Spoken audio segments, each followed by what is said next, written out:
Welcome to Bio class, class 11.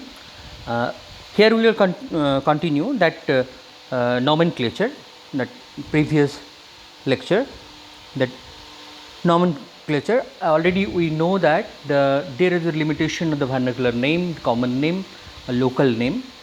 Local name only can be understood in local languages, but in the scientific study it is not applicable, because and globally when we do the work, then it is useless. Then what are the advantages of the scientific name? Let's see that.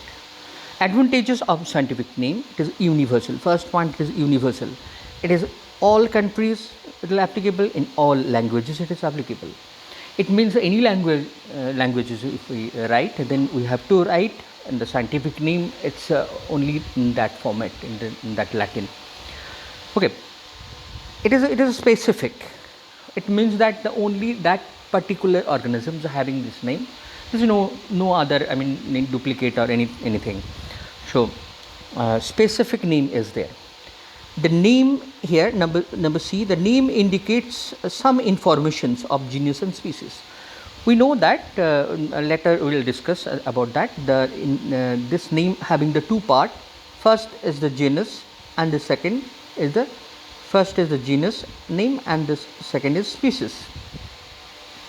Okay, so this two part of the name, it indicates some informations. Some information here it is there. It means that name is only that it is given the name in a place or in a scientist. It is not that. There is some information. It is there in that.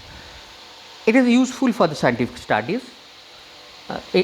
From the name we can understand something, and it is useful, and it follows all the rules and regulation of the systematics.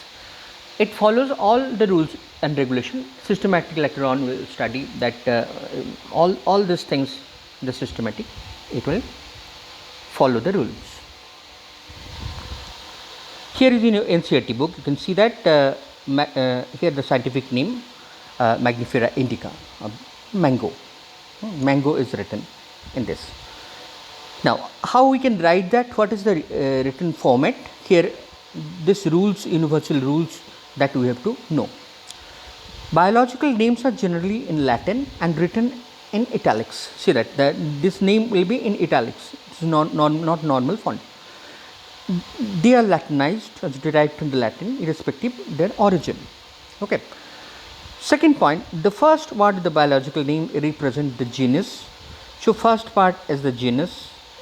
Already I told here, genus, and the second part is the species.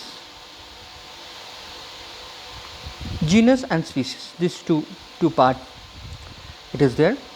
Both the word in the biological name, when handwritten, are separately underlined. If you write in handwritten way, then you have to underline, because italics that form not applicable. It will be normal handwriting. If it is printed, then it will be italics and indicated the Latin origin. The first word here denotes the genus, starts with the capital letter. Always remember that.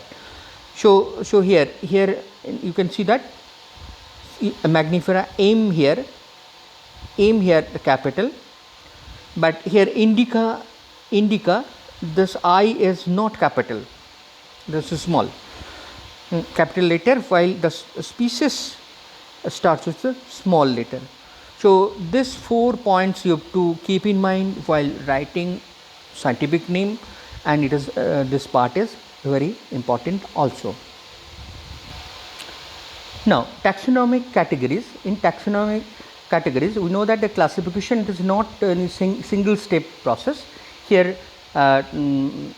different ranking is there, which is known as taxonomic hierarchy, and each one is termed as taxa, plural taxa, taxon.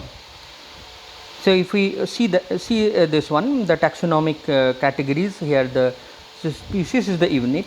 After that, genus, family, order, up to here the largest one is kingdom.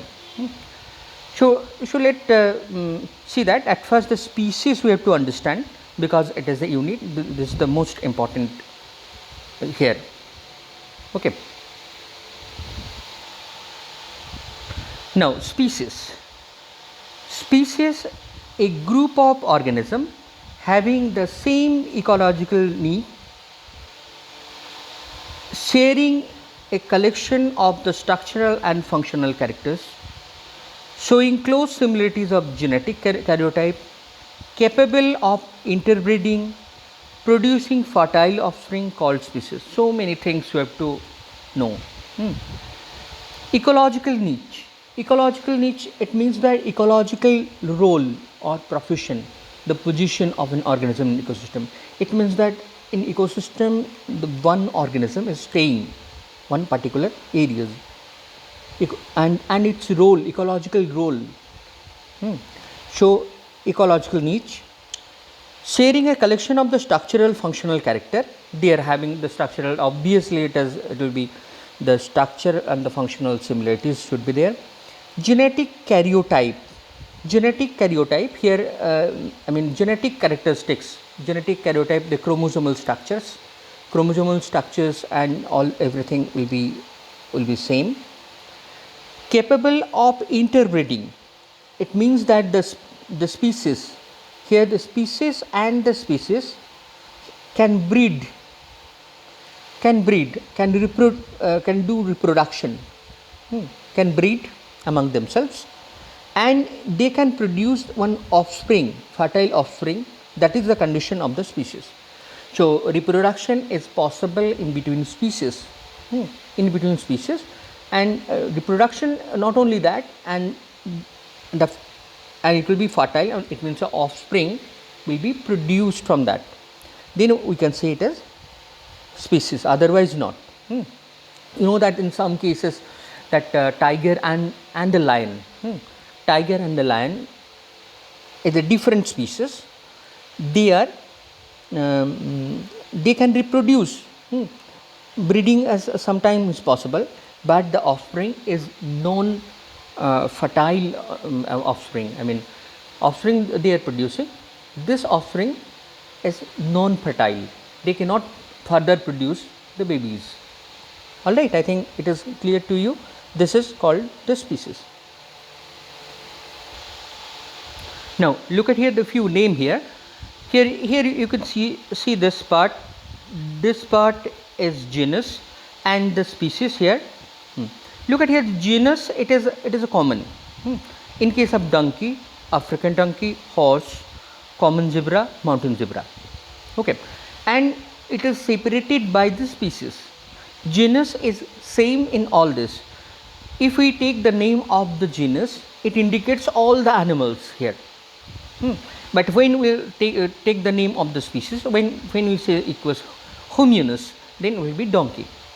Same thing here also. In case of tiger, Panthera. Tiger, lion, leopard, snow leopard and jaguar.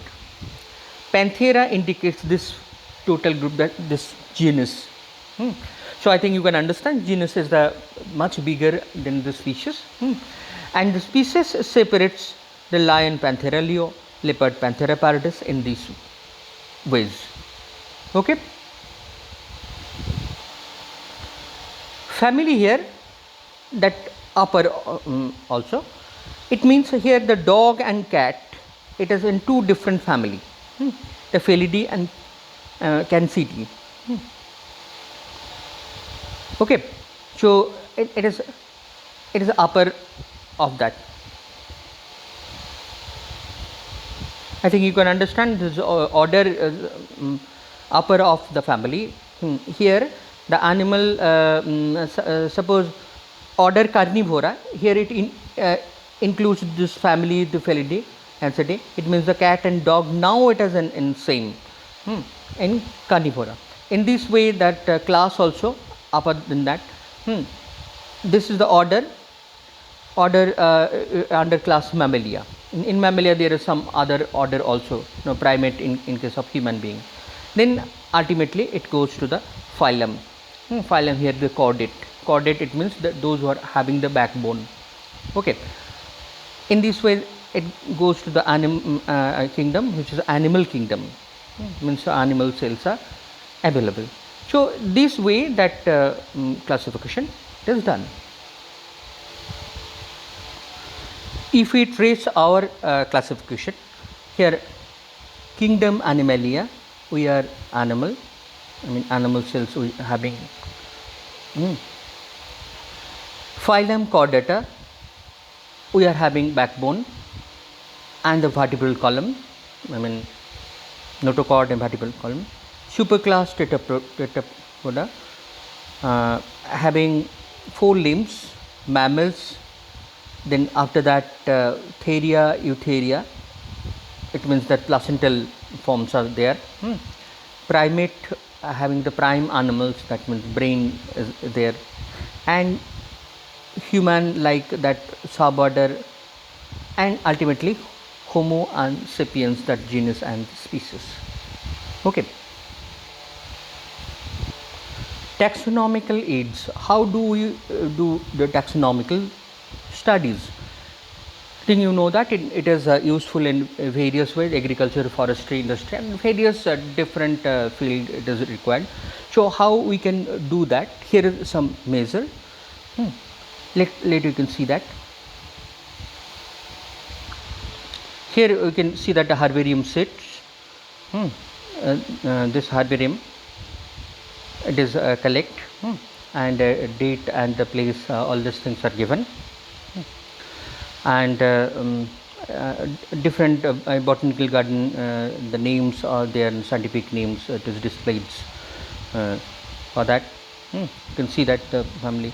Here is the botanical garden in Howrah, and it's Lucknow. And in museums also you can get that knowledge about that classification, and specimens which is there in our lab also. The different type of specimens are also it is there. That is the end of this chapter. You have to study this one. You have to see this video many times and learn all this part. Very soon I'll give you the worksheet and you have to fill it. Okay, till then, thank you.